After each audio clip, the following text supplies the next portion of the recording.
세상의 대부분의 종교는 이 시대 그리고 이 땅에 천국 혹은 이상향들이 세워지는 그것을 꿈꾸고 있습니다. 우리도 그렇죠. 내 죽은 다음에 뭐보다는 지금 살아있을 그때에 뭔가를 바라는 그런 마음이 큽니다. 그리고 많은 분들이 모르시는 것도 하나 있는데, 구약 성경을 보는 유대인 역시도 이 땅을 소망 삼아 살고 있습니다. 이 땅에 어떤 하나님의 나라가 펼쳐질 것이라 생각을 하고 있어요. 그래서 그거를 여러분 잘 아셔야 됩니다. 그래서 그거를 유명하게 올람 하제라고 해요. 바로 지금 이 시대, 바로 지금 이 시대가 중요하다라고 말하고요. 그래서 그 세속적 유대인들 대부분은, 그러니까 유대인의 대부분은 세속적 유대인이에요. 그 세속적 유대인은 이 시대가 중요하다, 지금 현재가 중요하다 이렇게 말을 합니다. 그러나 종교적 유대인들은 올람 하바라고 해서 장차 다가올 시대, 그 시대를 중요하게 생각합니다. 그래서 메시아가 올 그때를 소망하면서 살아가고 있는 반면 세속적 유대인들은 지금 이 시대가 중요하다고 말합니다. 이 시대가 중요하다고 말하는 사람들은 또 한 가지 개념을 끄집어내고 있죠. 그래서 많이 알고 있는 티쿤 올람이라는 게 있습니다. 티쿤 올람.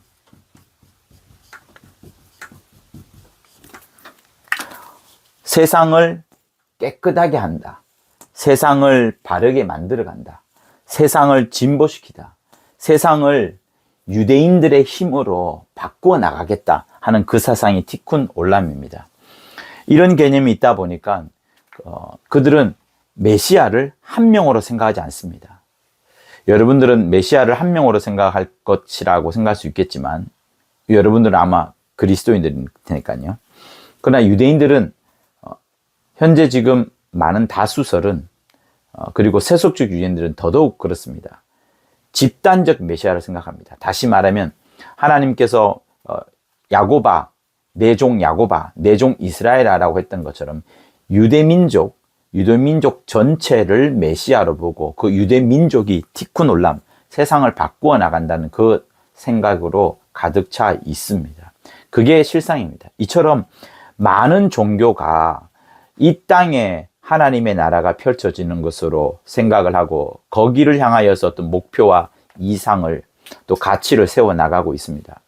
그런데 성령이 우리 안에 오셔서 하나님께서 아버지께서 주신 그 성령이 오셔서 우리 안에 펼쳐주신 하나님의 나라는 바로 올람 하제, 이 세상이 아니라 또 티쿤 올람과 같은 세상을 바꾸는 것이 아니라 성도의 예수 믿은 사람, 곧 구원함을 받은 사람의 심령에 성령이 들어와서 그 성령이 들어오심으로 말미암아서 우리 심령 속에 하나님의 나라가 펼쳐진다라고 말씀을 하시는 겁니다. 그 유명한 구절이 이제 마태복음 12장 30절 언저리에 나오죠. 마태복음 12장을 한번 보겠습니다. 자, 마태복음 12장 30절 근처에 보면 자, 이런 말이 있어요. 28절, 내가 하나님의 성령을 힘입어 귀신을 쫓아내는 것이면 하나님의 나라가 이미 너에게 임하였느니라 라고 이렇게 말씀합니다. 하나님의 나라가 성령이 오셔서 귀신을 쫓아내시면서 하나님의 나라가 펼쳐진다. 성도의 각 심령에 하나님의 나라가 펼쳐진다. 그러니 성령의 역사는 귀신을 제어하는 일입니다. 귀신을 제어하면서 하나님의 나라가 펼쳐지는 거예요. 이처럼 성령이 하시는 일은 하나님의 나라를 성도의 심령 속에 펼쳐나가는데 그 방해를 하고 그 사이에 먼저 자리를 틀고 있는 귀신을 쫓아내는 일을 성령이 하시는 겁니다. 그래서 우리는 성령을 힘입어서 하나님의 나라가 막 우리 성도들의 심령 속에 막 파고들 때 귀신을 쫓아내는 일을 막 하고 있습니다. 그리고 이 약속은 이미 스가랴서 13장에 예수께서 그런 일을 하실 것이라는 것에 대하여서 이미 성경은 예언을 하고 있습니다. 자, 스가랴서를 한번 보도록 할게요. 스가랴서 구약 성경 1318쪽 정도에 있어요. 스가랴서 13장 1절과 2절 읽어보면 그날의 죄와 더러움을 씻는 셈이, 자, 먼저 한번 써볼게요. 아까 읽었던 마태복음 12장 28절, 성령을 힘입어서 귀신을 쫓아내고 귀신이 쫓겨나가고 그러면서 하나님의 나라가 성도의 심령 가운데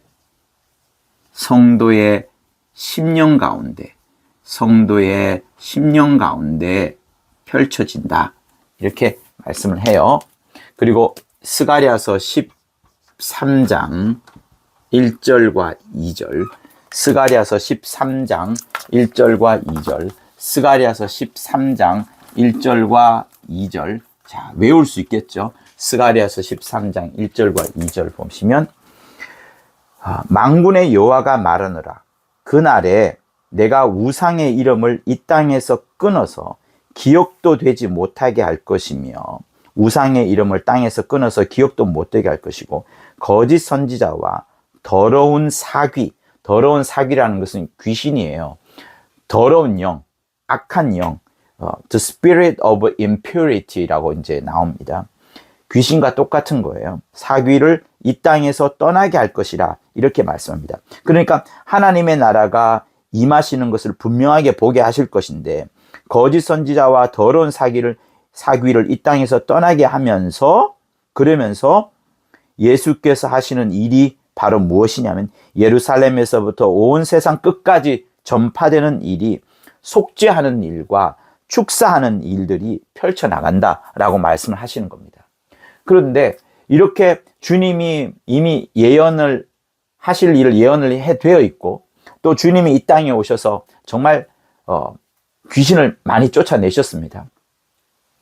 늘 하는 이야기지만 예수 오기 전에는 귀신이 드러난 적도 없고 성경에 기록된 바도 없고요. 그러나 예수께서 오시고 나서부터는 막 곳곳에서 귀신이 먼저 알고서 떠나가는 일들, 분리되는 일들이 막 이곳저곳 생겨나게 된 겁니다. 그래서 귀신을 쫓아내는 것이 당연한 것인데, 귀신을 쫓아낸다? 성령을 힘입어서 귀신을 쫓아낸다? 라고 하면 특히 대한민국 땅덩어리에서는 너무나도 이단이다 정죄를 하게 되고 비난하게 되고 온갖 뭐랄까요, 상상도 하기 싫은 그런 끔찍한 일들을 많이 하고 있습니다. 여러분, 과연 그게 맞을까요? 주님이 이 땅에 오시면서부터 여러분, 귀신이 드러나기 시작했고 귀신이 쫓겨나기 시작하였습니다. 자, 주님이 이 땅에 오셔서 맨 처음 마귀의 시험을 받았습니다. 그죠? 마귀의 시험을 받을 때 그때 우리가 알게 된 것이 무엇이었습니까?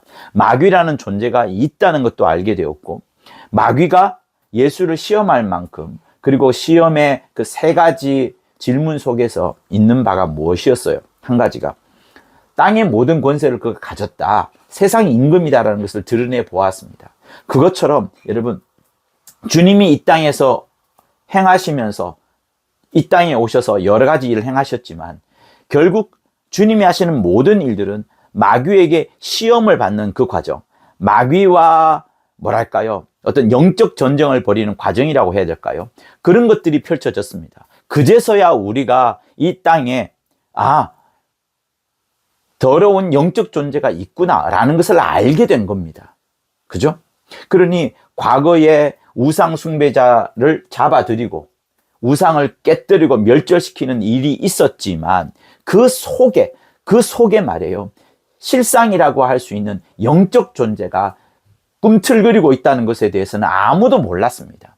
그러나 예수께서 오셔서부터야 이제 막 그것이 드러나고 노출되기 시작하였고, 주님이 공생의 삶을 살기 전에 광야에서 마귀의 시험을 받는데, 침례를 받은 직후에 시험을 받으면서 그때 이제 알게 된 겁니다. 마귀가 있구나. 마귀가 예수조차 시험을 하는구나. 마귀가 강력한 힘을 가졌구나. 마귀가 끊임없이 예수의 모든 공생의 삶 속에 예수를 시험하는구나 라는 것을 알게 된 겁니다. 그런데 정작 마귀의 시험을 끝내고 나서 주님이 가시면서 어떤 일이 벌어졌습니까? 곳곳에 있는 사람 속에 숨어들어 있던 귀신들이 분리되기 시작하였고 떠나가기 시작하였습니다. 그뿐입니까? 제자들을 통하여서 하나님의 이름으로, 곧 예수 이름으로 귀신을 쫓아내는 일을 너희들도 하라라고 말씀을 하셨습니다. 그런데 왜 베레아에서, 성락교회에서 하나님의 의도 신앙을 가진 자들이 예수 이름으로 귀신을 쫓아내는 것을 그토록 이단 정죄를 하는지 도무지 이해가 되지 않습니다. 마가복음 16장에 끝에 뭐라고 말했습니까? 믿는 자에게는 이런 표적이 따르니 저희가 내 이름으로 귀신을 쫓아내고 라는 말씀을 하지 않습니까? 하늘과 땅의 모든 권세를 예수께서 받으셨다라고 말씀하지 않습니까? 그 권세를 가진 그분이 주신 이름으로, 그분이 명하신 이름으로 성령을 힘입어서 귀신을 쫓아내고 그러면서 하나님의 나라를 펼쳐내는 그 일이 무엇 때문에 잘못된 것일까요? 혹시 불신자의 사후 존재가 귀신의 정체다라고 말하는 그것 때문인가요? 과연 그것 때문입니까? 그런데 왜 그런 정체를 말하지 않는 사람들의 축사하는 행위도 왜 비난을 하고 정죄를 합니까? 여러분, 속지 맙시다. 속지 맙시다. 우리를 속이는 것은 사람이 아니라 귀신과 더러운 영적 존재들이 속인 겁니다. 성령이 역사하지 못하도록, 성령이 성도들의 마음속에 하나님의 나라가 펼쳐지지 못하도록 역사하는 것밖에 되지 않습니다. 그렇습니다. 그래서 여러분, 이 책에서 지금 9장에서 이야기하는 일은 성령을 따르는 교회라는 이 제목을 한 이야기는 성령이 시기할 정도로 하나님의 많은 사랑을 받는 우리의 심령을 정말 보고 있습니다. 하나님의 많은 사랑을 받는 우리의 심령을 성령이 시기할 정도인데, 우리가 예수는 거부할 수 있고 예수님의 말씀은 배척할 수 있지만 보내주신 성령, 그 성령을 거부하고 회방하고 모독하는 것은 정말 두려워해야 된다는 부분을 계속 이 책은 강하게 강조하고 있습니다. 왜? 성령은 끊임없이 하나님의 나라가 성도의 심령에 막 펼쳐지기를 그토록 역사하시거든요. 성령이 와서 일하지 아니하시면 우리 중에 어느 누구도 하나님의 보호하심이 있지 않습니다. 그래서 성령이 역사하는 것이 매우 중요한 거예요. 자, 그런 의미에서 성령은 또 우리에게 해주는 말이 있습니다. 그것이 뭐냐면 이 책의 제목과도 이제 연결되는 부분인데, 죽을 각오로 독립침례교회를 개척했다라고 나오지 않습니까? 그 독립침례라는 부분 중에서 침례, 그거를 말씀하는 거예요. 그러니 예수께서 우리에게 침례를 명하신 것은 하나의 단순히 물속에 들어갔다가 나오는 하나의 의식으로서 물에 잠겼다가 나오는, 물속에 퐁당 빠졌다가 나오는 그것을 명한 게 아닙니다. 주님이 이 땅에 두 가지 의식만 명하셨어요. 성찬과 침례, 이 두 가지만 명하셨습니다. 다른 의식은 다 폐하셨지만 두 가지만 명하셨어요. 그렇기 때문에 이 두 가지는 반드시 지켜야 되는데, 특별히 침례라는 것은 한 번 지내는 겁니다. 물속에 들어갔다가 곧 예수와 함께 연합하여서 물속에 들어가면서 죽음을 경험하고 죽음을 체험하고 이제 예수와 함께 물 밖으로 나오면서 부활을 이제 미리 경험하는 그것을 주님이 명하셨습니다. 그게 침례예요. 그러니 침례라는 것은 우리가 이전 시간에 보았던 것처럼 하나님의 의를 이루어나가는 겁니다. 물속에 들어갔다 나오는 게 하나님의 의를 이루는 것이 아니라 내가 진실로 예수와 함께 죽으리라. 이 음부의 공간 속에서 죽으리라. 정말 죽으리라. 그리고 나는 내 힘으로 살 수 없으니 성령이 나를 살려주신 그 힘으로 살아나겠노라 하면서 예수 꼭 붙잡으면서 부활의 경험을 하게 되는 그것이 여러분 침례인 겁니다. 그래서 침례라는 것은 다시 한번 말씀을 드리면 물속으로 들어갔다가 죽음을, 그리고 성령으로 인하여서 부활을 경험하는 그것을 말씀하는 겁니다. 그것을 주님이 먼저 행하셨고, 주님이 실제로 물속에 들어갔다가 요단강에서 물속에 들어갔다가 올라오신 그것처럼 주님의 나머지의 삶들도 그 공생의 침례 이후의 공생의 삶 역시도 주님은 죽으러 가는 길이었다가 마침내 십자가에서 죽으시고 부활하신 그것을 전체 삶으로 보여주셨습니다. 그리고 우리에게도 이제 그것을 말씀을 하시는 거예요. 너희들도 그렇게 죽음과 부활을 구원의 표와 함께 성령의 건지심을 너희들이 받아라, 이렇게 말씀을 하시는 겁니다. 그렇기 때문에 여러분, 성령이 우리 안에 오셔서 하나님의 나라를 계속 펼쳐나가면서 귀신을 쫓아내기도 하고, 또 그러면서 우리가 정말 아버지와 하나, 예수와 하나, 성령과 하나 되어 가는 그것처럼 우리가 그런 하나 되어지기 직전에 우리가 해야 되는 것은 바로 침례를 받는 거예요. 그러니 그 침례라는 것은 뭘까요? 영생의 계명과 같습니다. 영생의 계명.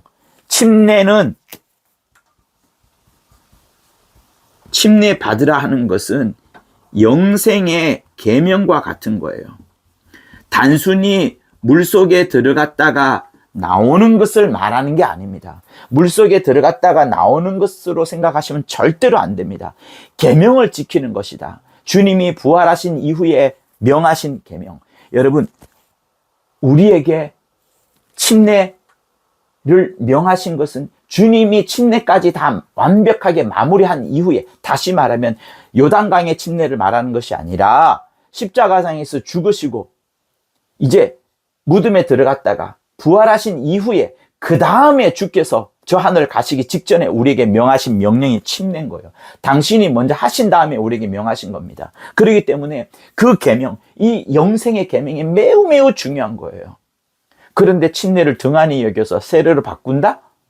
여러분, 그러면 모든 것들을 가볍게 여기게 될 겁니다. 하나님의 모든 말씀을 경히 여기게 될 겁니다. 주님은 세례를 받으신 것이 아니라, 물뿌림을 받은 것이 아니라 진실로 물속에 들어갔다가 나오는 침수례, 곧 침례를 받으신 겁니다. 그래서 그렇게 주님이 침례를 받았다 그러면 나 역시도 영생의 계명이 세례가 아니니 진짜로 침례 받아야 했다고 하면서 침례를 받는 그것을 말씀하는 겁니다. 그래서 침례를 통하여서 우리는 하나님의 주신 이 영생의 계명을 순종하게 되는 거예요. 여러분, 선악과를 먹지 말라라는 그 계명을 아담이 하와가 어겼습니다. 그 계명 역시도 영생에 이르는 계명이었어요. 그러나 그 선악과를 먹음으로 인하여서 그들은 죽게 되었습니다. 죽게 되어서 영원히 죽게 된 그들에게 새로운 계명이 주어졌습니다. 무슨 계명이? 자, 여러분, 여기서 화면을 꼭 보셔야 됩니다. 꼭 보세요. 무슨 계명이요? 무슨 계명? 바로 예수 믿으라는 계명이죠. 곧 선악과로 망가진 영혼을 되살리시려고 십자가에서 대신 죽으실 그 예수를 믿으라는 것, 그 예수의 계명을 지키라는 계명을 받게 된 겁니다. 그리고 이어서 성령 받고 성령으로 행하는 계명을 받게 된 거예요. 믿는 자에게 성령이 오시고 성령이 하나님의 나라를 펼쳐내므로써 성도의 심령 속에서 나 역시도 이제 주님처럼 죽어야 되겠구나, 주님처럼 침례를 받아야 되겠구나 하는 그 마음이 듭니다. 그 마음은 내가 영생의 계명을, 이 영생의 계명을 나는 지켜 순종하리라. 아담은 영생의 계명을 지키지 않아서 선악과를 먹어버리고 말아서 죽게 되었는데, 나는 그 죽음으로부터 단절되고 주님의 영생의 계명을 지키겠다 하는 그 결심과 고백을 표현하는 그것이 침례. 그 주님의 계명에 순종하고 복종하는 것이 침례. 그 주님의 계명을 따라 하나님의 의를 이루어 나가는 것에 동참하겠다 하는 것이 침례. 바로 이 침례인 겁니다. 그래서 그 침례를 받으면서 나는 앞으로 영원히 영생의 계명을 지켜나가겠노라. 그러면서 성령에 이끌리는 삶을 살아가겠노라. 더 이상 과거의 사람 속에 묶여 살지 아니하고 영원한 저 하늘나라를 소망하는 내 영의 바람처럼 새 사람이 되어서, 영의 사람이 되어서 성령으로 이끌림 받는 삶을 살리라. 그러나 이 땅에서는 정말 내가 과거 사람은 완전히 장사 지내리라 하는 그 마음으로 살고자 결심하는 것이 여러분 침례인 겁니다. 그렇게 하나님의 의를 이뤄나가게 되는 거예요.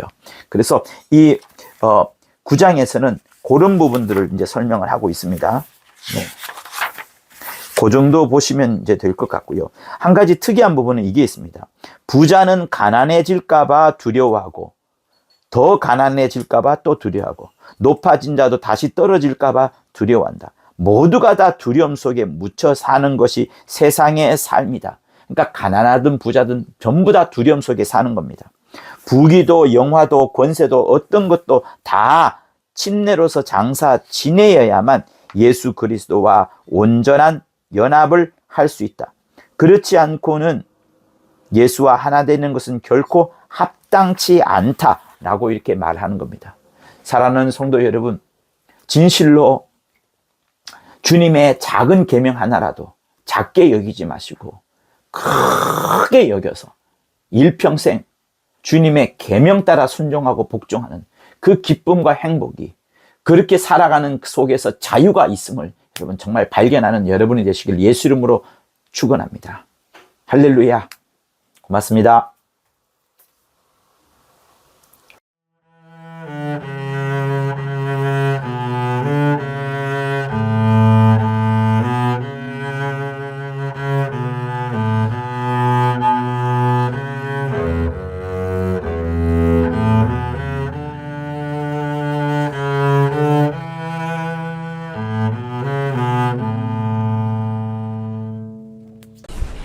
구독과 좋아요는 저한테 큰 힘이 됩니다. 고맙습니다.